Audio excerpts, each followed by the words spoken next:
Dear WWW, when we first met, back in 1995, you were just a fledgling child, introducing me to the world of reference material scanned for my viewing pleasure.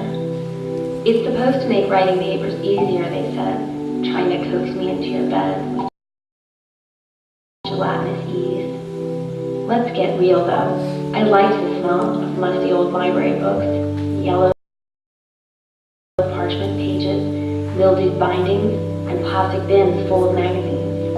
Whatever happened to microfiche anyway? Did you just sweep in and take its place too? I didn't have to deal with you until several years later when things like work and career demanded I learn your wild and lascivious ways. As you opened your fences for IM programs, those instant messages and chatterbox letterhead boards, and as I was further sucked in by the instant gratification of knowing another heart might be beating on the other side of the monitor, I started to use you for other things.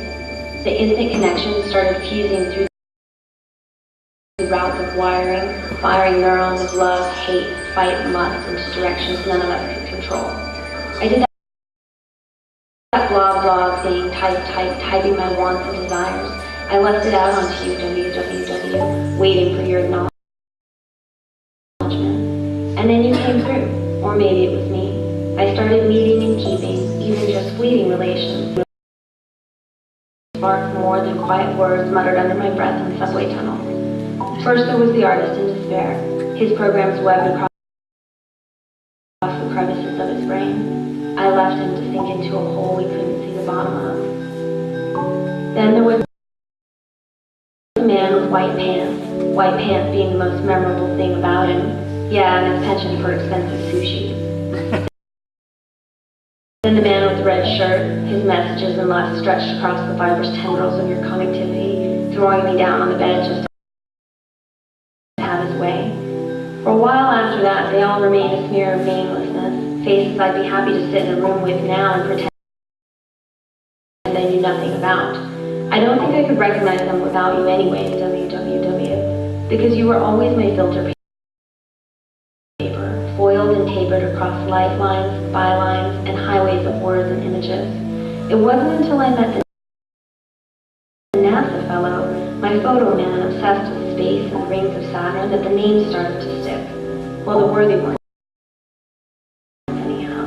There was Johnny, his brain seized into wanderlust of all things unknown, sometimes stuck in orbit, a space reserved in between the continuum of science and feeling, chasing and dreaming.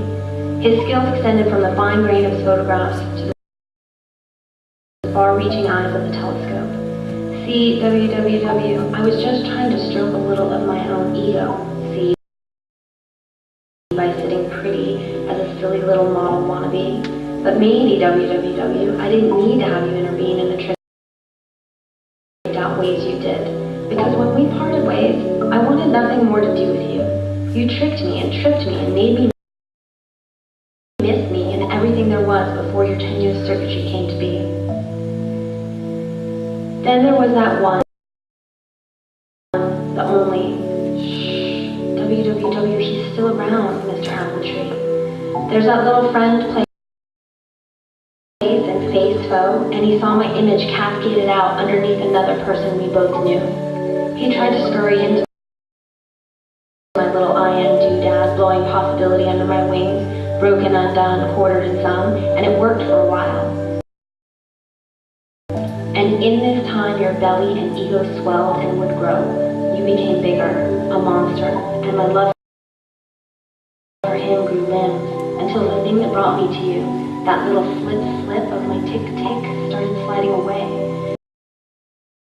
It wasn't you, WWW, not this time. It was me, or it, or him, or my heart. It just decided to blow up. And as I sat in the hospital awaiting news of my demise, I thought clearly of you and dearly of you. I wanted you to play with me. But the rules on your wild net had splintered yet into other things, and I got out and grew up and only used you infrequently. And as I swung away from the tree, cleared my lusted responsibility, I worked and pulled the latest fire together. That cafe I wanted, to bring people together in the flesh, I pulled away from the solitude I blame you for. Oh, WWW, you do have some uses, but there are few I bet my life on. It wasn't until Fabricio that I thought I was done. No need for WWW as everything else developed into a twisted little fire of fun. I put an ad out on the list of some man named Craig, looking for some help to bring my cafe into play. And Craig provided a list of worthy candidates, but it was the king of ease that breezed through. He was the first one I hired, and became, honestly, the first of the last of the few. What I mean, WWW, is I blame you for ruining my dating life, while I thank you for giving me nothing but relationship strife. He and I were like fire and ice, smoothed out to be nothing but a calm wave of water. But there's something to be said for those guys named Fabricio. They are slick and as smooth as the worst kind of Bavaria. And so we moved out, and I was stuck in the house, wasted on love and the prospect of doubt. For months on end, I played with my friends, and not those virtual kind, but the ones you can touch, the ones I've forgotten about, the ones I do love so much. And several months later, I jumped on the list of the man named Craig with the headline, "If your pants are tighter than mine, it's not going to happen." And as the response was rolled in, I realized, you are not as cool as I want you to be, WWW. You're missing the elements of touch, taste, feel, understanding, sensitivity in its most basic